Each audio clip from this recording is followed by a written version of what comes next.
Le truc, c'est que ça t'appartient même pas. Tu me crois pas là maintenant, je sais. Mais à la fin de cette vidéo, non seulement tu me croiras, mais c'est fini de douter de toi-même. Parce que tu sais quoi? T'es pas né en doutant de toi. T'es pas né avec la peur d'être too much. T'es pas né avec la peur d'échouer. Et t'es pas né non plus avec la peur de pas être assez intelligente, pas être assez légitime, ou belle, ou je sais pas quoi. Comment est-ce que je sais que t'es pas né avec? Ben, je suis maman d'une petite fille. Et je vois très bien ce qui lui appartient et ce qu'on essaye de lui imposer. Les adultes, la société, le monde extérieur. Et crois-moi, ces pensées, elles t'ont été imposées. Et aujourd'hui, on va les déconstruire ensemble.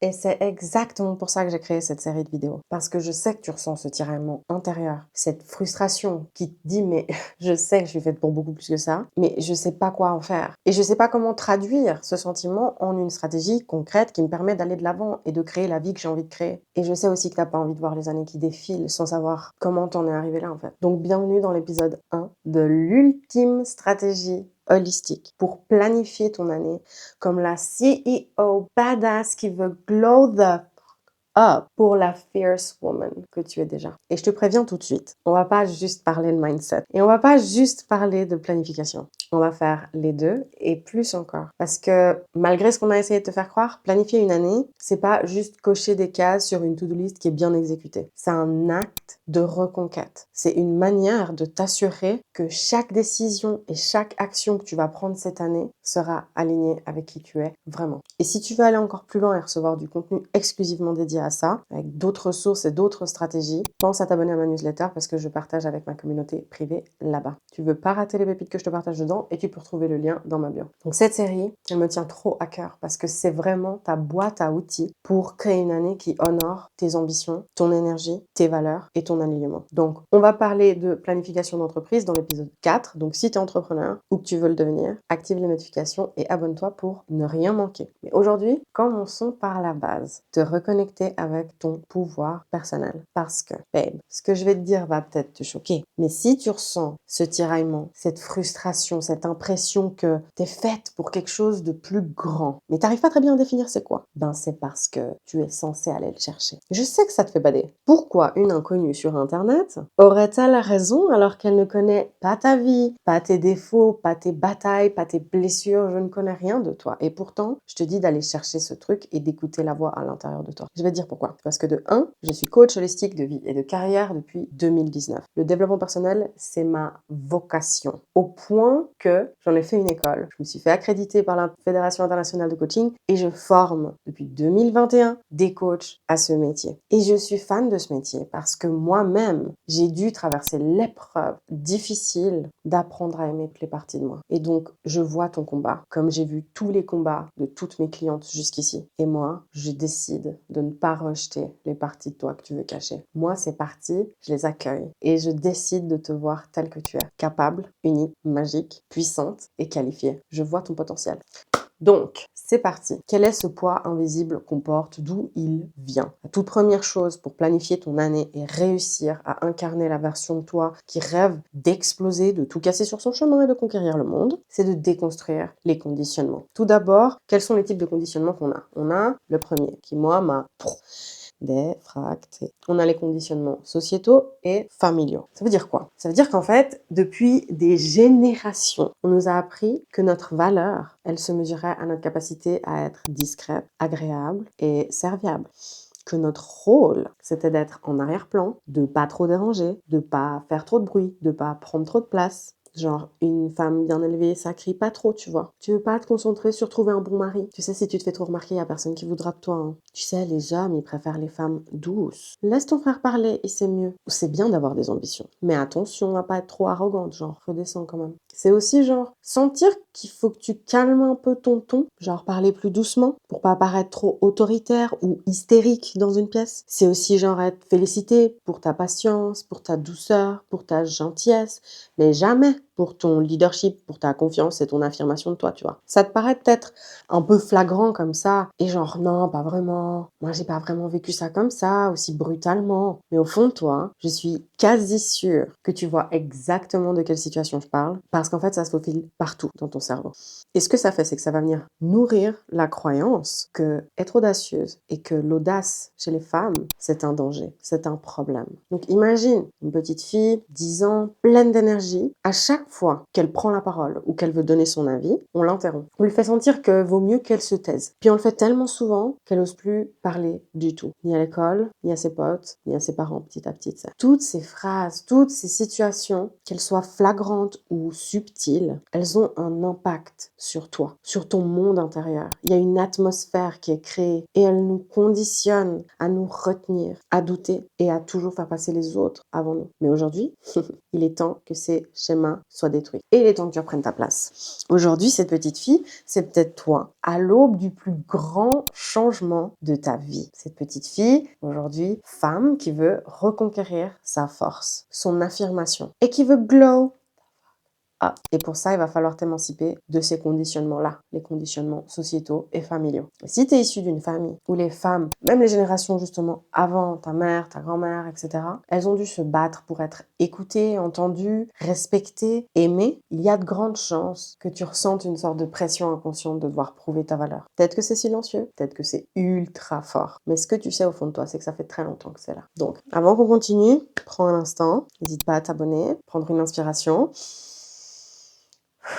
Je sais que c'est assez intense, je ne sais pas vraiment si tu t'attendais à ça, redis-moi en commentaire, mais tout va bien. On va encore explorer 2 sortes de conditionnement. Donc bois de l'eau, pose-toi, va faire pipi, fais-toi un matcha. On continue. Le deuxième conditionnement que je retrouve tellement souvent chez mes clientes, c'est le syndrome de la gentille fille et la peur de briller. Très simplement, on nous a tous appris, en gros, à nous excuser d'exister, quoi. Et typiquement, pour celles d'entre nous qui viennent de cultures où la charge familiale est super lourde, par exemple dans mon cas qui vient de la République dominicaine, et je sais que c'est similaire à beaucoup de communautés latinas, ça va encore plus loin. En fait, on porte le poids des attentes de toute une lignée.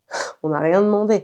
Mais si comme moi, t'es l'aîné d'une famille latine ou afrodescendante ou d'une autre minorité, tu sais très bien ce que c'est de devoir être parfaite, de devoir être responsable, de devoir être irréprochable. Et ça peut aussi être le cas si t'es issu d'une famille ayant l'intelligence émotionnelle d'une chaussette. C'est vraiment cette vibe, c'est de dire c'est toi qui vas réussir pour nous tous. Donc ça veut dire que depuis ton plus jeune âge, on t'a appris à être un pilier, à pas faillir, à montrer l'exemple pour les plus jeunes. Ça me rend ouf. Ponte seria, Yana. Eso no se hace. Tienes que dar el ejemplo para los hermanitos tuyos. Donc sois sérieux, tu dois montrer l'exemple. Combien de fois est-ce que tu l'as entendu?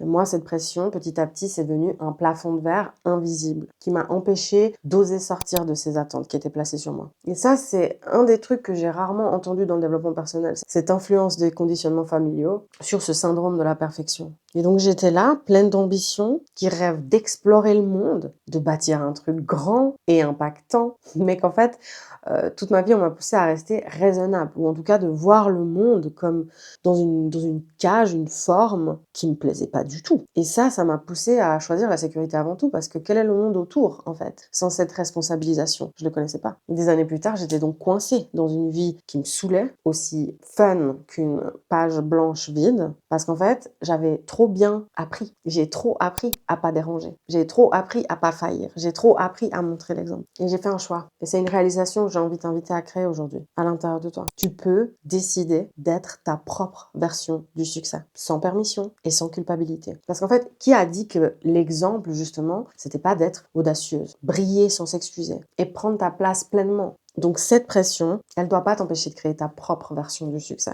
Donc finalement, on a le troisième conditionnement dont j'ai envie de te parler aujourd'hui. C'est le mirage de la perfection qui va donc avec la peur de l'échec. Ce système-là, c'est le système qui t'a appris à douter de toi. Tu ne peux pas attendre d'être parfaite pour avancer. Parce qu'en fait, parfaite aux yeux de qui? Pour qui? Et selon quels critères? Pourquoi ces critères-là et pas d'autres? Tu vois, le problème, c'est qu'on nous a fait croire qu'être parfaite et être prête, c'était être irréprochable aux yeux des autres. Et c'est un piège, c'est une illusion. Parce que derrière cette injonction, il se cache un truc. Une réalité bien plus agréable d'ailleurs, pour ta zone de confort. Si t'attends d'être parfaite pour te lancer, il y a de grandes chances que tu te lances jamais. Et ça, c'est super safe. Est-ce que tu as déjà réfléchi à la raison pour laquelle on t'a inculqué cette cette obsession de la perfection. Parce que c'est une très bonne stratégie sociale. Elle a été mise en place depuis extrêmement longtemps, juste pour limiter ton pouvoir d'agir. On enseigne aux femmes que chaque prise de parole, chaque décision, chaque ambition doit être ultra réfléchie et exécutée. Alors que,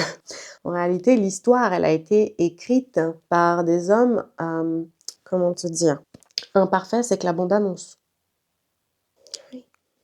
Je te présente mon chien. Loki. Salut bébé.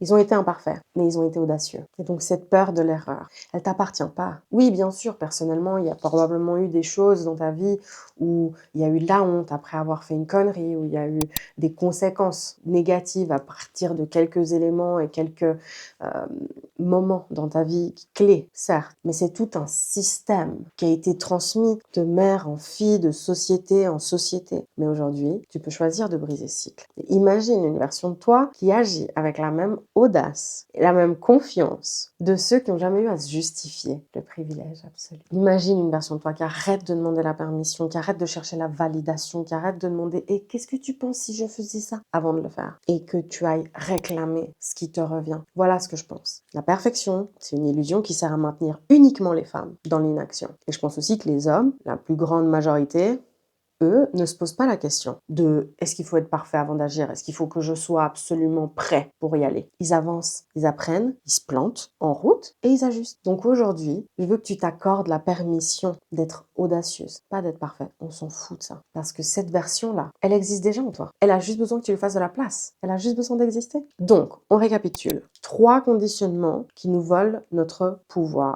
Les influences de la famille et de la société, le syndrome de la gentille fille et la peur de briller, et le mirage de la perfection avec la peur de l'échec. Donc déjà, dis-moi en commentaire si jusqu'ici tu as pu t'identifier dans une des catégories. Ou peut-être que tu es dans un cocktail Molotov des 3. Dans tous les cas, je te rassure, je vais te donner une clé pour commencer à déconstruire ces conditionnements dès aujourd'hui. Oui, Margot, avant de la fin de cette vidéo. I know, I'm that girl for you. I love you. Tu es déjà une leader. Réalise juste ça. Tu es ici, tu es en train de regarder cette vidéo. C'est pas un hasard. Une partie de toi, elle sait déjà que tu es plus grande et impactante et faite pour briller que ce qu'on t'a laissé croire. La toute première graine qui a fait pousser et qui a germé l'idée de cette vidéo, je l'ai plantée parce que j'avais lu une statistique. La statistique d'existence d'un être humain. Je m'explique. Est-ce que tu connais la probabilité pour que toi, avec ton vécu, tes expériences et ta façon unique d'être, existe ici sur Terre? Juste pour être né, genre, dans cette vie, dans ce monde, dans cette personnalité que tu incarnes. Est-ce que tu connais cette probabilité? Non, moi non plus, je la connaissais pas. Il s'agit de 1 sur 400 trillions. Je sais même pas combien de zéros. Je vais les noter. Non mais sérieux. Une chance sur 400 trillions. La probabilité que tu sois né avec ton ADN, ton vécu, tes potes, tes parents, ton expérience, ta couleur de cheveux, ta couleur des yeux, et t'es ici aujourd'hui. Parce que malgré toutes les possibilités, malgré tout ce qui aurait pu faire que t'existes pas, t'es là. Ouais, ma star, t'es littéralement un miracle en fait. C'est toi qui l'as eu, c'est toi qui as gagné. Et tu penses que cette chance-là, de 1 sur 400 trillions, elle t'a été donnée pour que tu fasses tout ce qui est en ton pouvoir pour satisfaire ta mère, ton boss, ton ex qui sait même pas répondre à un message avec plus de 2 mots, tes potes de cours d'il y a 5 ans. Bon, je te blâme pas. Moi aussi, je croyais. C'est absolument absurde. Tu es un miracle sur pattes. C'est complètement malade. Bref, on va dire adieu à la version de toi qui réalise pas que tu es un miracle. Si ça te parle, tu likes la vidéo. Comme ça me dira que ce message doit être amplifié.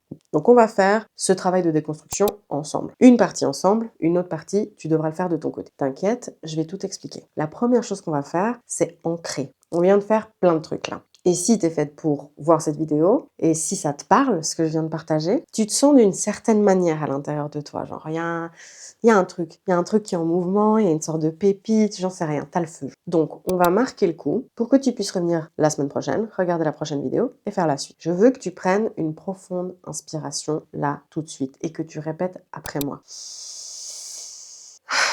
Je ne suis pas là pour être parfaite. Je suis là pour briller. Je ne suis pas là pour être parfaite. Je suis là pour briller. Je suis pas là pour être parfaite. Je suis là pour briller. Je suis pas là pour être parfaite. Je suis là pour briller. Je suis pas là pour être parfaite. Je suis là pour briller. Je suis pas là pour être parfaite. Je suis là pour briller. Je suis pas là pour être parfaite. Je suis là pour briller. Je suis pas là pour être parfaite. Je suis là pour briller. Je suis pas là pour être parfaite. Je suis là pour briller. Et j'ai failli partir dans un rap. Je rigole. On va venir visualiser et transformer la version de toi de l'intérieur vers l'extérieur, ok? Voilà ce que tu vas faire. Je vais t'inviter à fermer les yeux, à inspirer profondément encore une fois. Et je vais t'inviter à imaginer devant toi un miroir. Mais c'est pas la toi d'aujourd'hui dans ce reflet. C'est la version de toi qui a jamais douté d'elle. C'est la version de toi qui sait exactement ce qu'elle veut et qui avance sans chercher l'approbation des autres. Observe son regard. Il est déterminé. Il est puissant. Comment est-ce qu'elle est habillée? Qu'est-ce qu'elle porte exactement? Les couleurs, les textures, sa coupe de cheveux. Imagine la texture de ses vêtements, l'éclat dans ses yeux. Ressens la puissance de la présence de cette femme. Quel genre de vie elle mène, tu crois? Quelle routine elle fait au quotidien pour ressembler à ce qu'elle ressemble, pour se sentir comme elle se sent? Quelle est son attitude? Quelle décision elle a prise pour en arriver là? Prends ton temps. Imagine la vie qu'il y a de son côté du miroir. Ressens ce qu'elle ressent dans cette vie. Maintenant, regarde cette version de toi. Regarde ce reflet dans le miroir se transformer en une boule de lumière scintillante et qui s'affine petit à petit en ta direction pour devenir un fil lumineux de toutes petites étoiles. Et elle traverse le miroir dans ta direction et elle rentre dans ton cœur. Elle rentre en toi, toutes ces étoiles et toute cette lumière. Tu ressens cette énergie se diffuser depuis ton cœur et tu l'intègres et tu réalises que cette personne, c'est déjà toi. Il te reste plus qu'à agir comme elle aujourd'hui. Dès maintenant, ce monde a besoin de toi, a besoin de ta voix, a besoin de ton ambition, a besoin de tes valeurs. Le succès dans le cœur de gens bien crée un monde meilleur. Personne ne fait ce que tu peux faire de la façon dont seulement toi peux le faire. Et je t'invite à prendre une dernière inspiration. Et on revient gentiment. Est-ce que tu as aimé cet exercice? Si tu veux une autre méditation self-love pour que tu la pratiques chaque matin, tu peux la télécharger dans la description. Je te mettrai le lien. La deuxième chose que tu vas faire, déconstruire. Maintenant que la queen elle est réveillée, tu es armé pour faire le taf, la reprogrammation. Donc, pour commencer à déconstruire les conditionnements dont on a parlé, tu vas prendre un stylo, un crayon, ton journal, ton iPad, whatever. Et tu vas écrire quelles sont les plus grandes croyances qui m'ont freiné jusqu'ici. En gros, qu'est-ce qui a fait que tu n'es pas le reflet qu'on a vu tout à l'heure? Écris-les. Écris toutes les phrases qui arrivent. Parce que je. Ok. Écris tout ça. Liste-les, lis-les, observe-les et respire. Laisse tes pensées émerger, tes souvenirs, tes émotions. Ne les juge surtout pas. Tu vas juste les observer. Maintiens cette posture et souviens-toi, je suis pas là pour être parfaite, je suis là pour briller. Ensuite, tu vas choisir de les remettre en question. Tu vas leur retirer leur pouvoir. Comment on fait ça? Tu vas répondre à ces questions. Qui c'est qui m'a inculqué ça? Dans quel contexte est-ce que j'ai appris ça? Est-ce que c'est une vérité absolue? Spoiler alert, no. Ou est-ce que c'est simplement une perception imposée, une conclusion que j'ai tirée parce que j'ai ressenti une émotion forte? Et quelle preuve j'ai que cette croyance, elle est bullshit? La dernière étape de cet exercice, c'est de regarder cette croyance comme si c'était un paquet. Une fois que tu as fini de répondre à toutes ces questions, tu vas imaginer cette croyance comme étant un paquet, une boîte dans tes mains. Et tu vas la visualiser comme un poids que tu as porté toutes ces années. Choisir de lui retirer son pouvoir, c'est accepter qu'elle a plus de contrôle sur tes décisions. Vous êtes plus liés. Cette croyance ne dicte plus tes actions. Donc chaque fois qu'elle refait surface, rappelle-toi, tu es l'auteur de ta propre histoire. Je ne suis pas là pour être parfaite, je suis là pour briller. Tu poses le paquet par terre et tu pars dans l'autre direction. Tu fermes les yeux, tu visualises, tu te vois toi poser le paquet par terre. C'est hyper important cette étape. Tu dois montrer à ton cerveau par où il faut passer désormais avant d'agir sur la base de cette croyance. Je veux que tu fasses encore une chose. Écris en commentaire une chose que cette version badass et puissante de toi-même ferait en 2025. Un objectif, une action, un projet. Décris-le, affirme-le et engage-toi envers toi-même. Je sais que ça fout les boules, ok?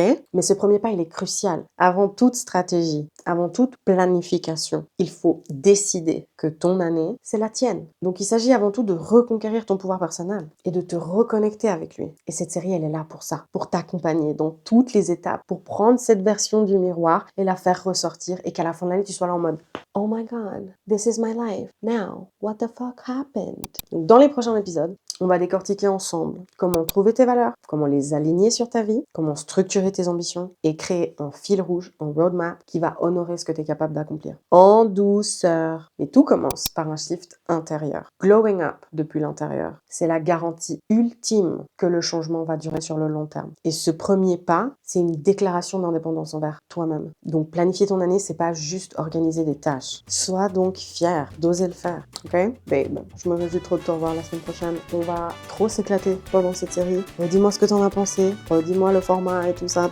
Kiki, viens! Et je te vois la semaine prochaine. Et je me réjouis. So, see you next week. Bye! Bon chien.